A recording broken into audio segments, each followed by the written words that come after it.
नमस्कार, आप देख रहे हैं हल्ला बोल टीवी। मैं हूं सुशील कुमार सिंह।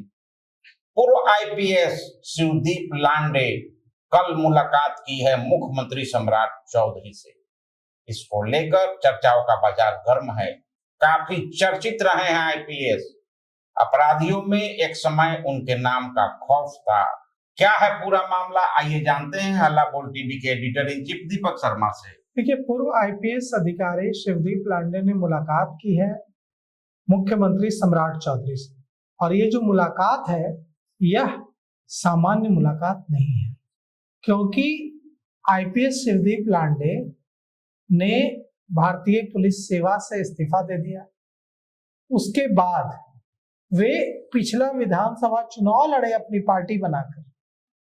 बिहार में उन्होंने अपनी पार्टी बनाई पिछले विधानसभा चुनाव में, जहां तक मुझे याद है जय हिंद सेना जैसा कुछ नाम था।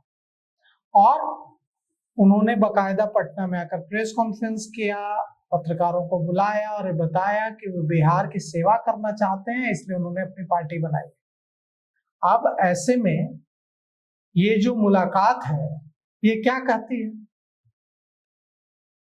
उन्होंने भारतीय पुलिस सेवा से इस्तीफा दे दिया, पार्टी बनाई, चुनाव लड़े, हालांकि उनको कामयाबी नहीं मिली, बुरी तरह से हारे। अब वे मुख्यमंत्री सम्राट चौधरी से कल रात उनके आवास पर जाकर मिले हैं और गहन बातचीत हुई है। क्या सम्राट चौधरी शिवदीप लांडे का इस्तेमाल करना चाहते हैं बिहार में कानून व्यवस्था की स्थिति को सुधारने के लिए? यह भी हो सकता है। यह भी हो सकता है कि चुनाव लड़ चुके शिवदीप लांडे भारतीय जनता पार्टी में किसी तरह का अपना भविष्य देख रहे हो, इस सिलसिले में मुलाकात हुई। लेकिन कुछ न कुछ तो बड़ी बात है इस मुलाकात से। एक और मुलाकात हुई है जिसकी भी खूब चर्चा हो रही है, और यह मुलाकात कुछ घंटे पहले हुई है। कांग्रेस के एमएलसी समीर सिंह ने सम्राट चौधरी से मुलाकात की, और इस मुलाकात को लेकर भी चर्चाओं का बाजार गर्म है। कहा जा रहा है कि समीर सिंह कांग्रेस का दामन छोड़ सकते हैं और भारतीय जनता पार्टी के साथ जा सकते हैं। क्या ऐसा कुछ है? और समीर सिंह की जो मुलाकात हुई है सम्राट चौधरी के साथ, क्या उसके राजनीतिक मायने हैं? या समीर सिंह ने हाल ही में विधानसभा में कुछ समय पहले विधान परिषद के सदस्य हैं, वे विधान परिषद में उन्होंने यह मुद्दा उठाया था कि उन्हें जान मारने की धमकी दी जा रही, उनकी जमीन पर जबरन कब्जा करने की कुछ लोग अपराधी कोशिश कर रहे हैं, और जब उन्होंने इसका विरोध किया तो उन्हें जान से मारने की धमकी दी गई। इसके बाद सदन में उस समय मौजूद थे भूमि राजस्व एवं भूमि सुधार मंत्री डिप्टी सीएम विजय सिन्हा।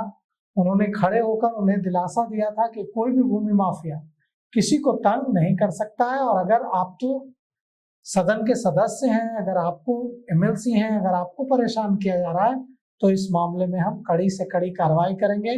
किसी भी व्यक्ति को परेशान करने की इजाजत भूमाफियाओं को सरकार नहीं देगी। आज समीर सिंह की भी मुलाकात हुई, तो इन दो मुलाकातों की बहुत ज्यादा चर्चा है।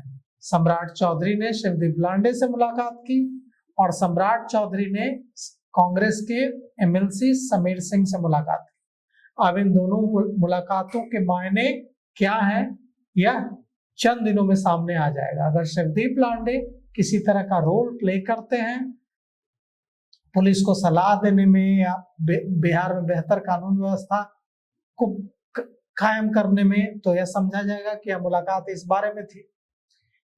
अगर वो भारतीय जनता पार्टी में किसी तरह के राजनीतिक रोल में आते हैं तो यह समझा जाएगा क्यों यह मुलाकात राजनीतिक मुलाकात थी। और समीर सिंह अगर कांग्रेस छोड़कर भारतीय जनता पार्टी का दामन थामते हैं भविष्य में, तो यह कहा जाएगा कि यह मुलाकात उस संदर्भ में थी। अगर समीर सिंह की यह मुलाकात, जैसा कि उन्होंने सदन में बात उठाई थी कि उन्हें धमकियां दी जा रही हैं, तो इन धमकियों को लेकर यह मुलाकात है, तो वो भी कुछ दिनों में सामने आ जाएगा। तो कुल मिलाकर बिहार की राजनीति में बहुत कुछ चल रहा है। इस बीच शिवदीप लांडे पूर्व आईपीएस अधिकारी को क्या जिम्मेदारी मिलती है, भाजपा में शामिल होते हैं, ये तो आने वाला समय तय होगा, लेकिन बताएगा। लेकिन कांग्रेस नेता समीर सिंह, उनसे भी मुलाकात हुई है, तो बहुत कुछ हो रहा है। अब देखते हैं होता क्या है। तो इस पेशकश में अभी तक इतना ही। देखते रहिए हल्ला बोल टीवी। धन्यवाद।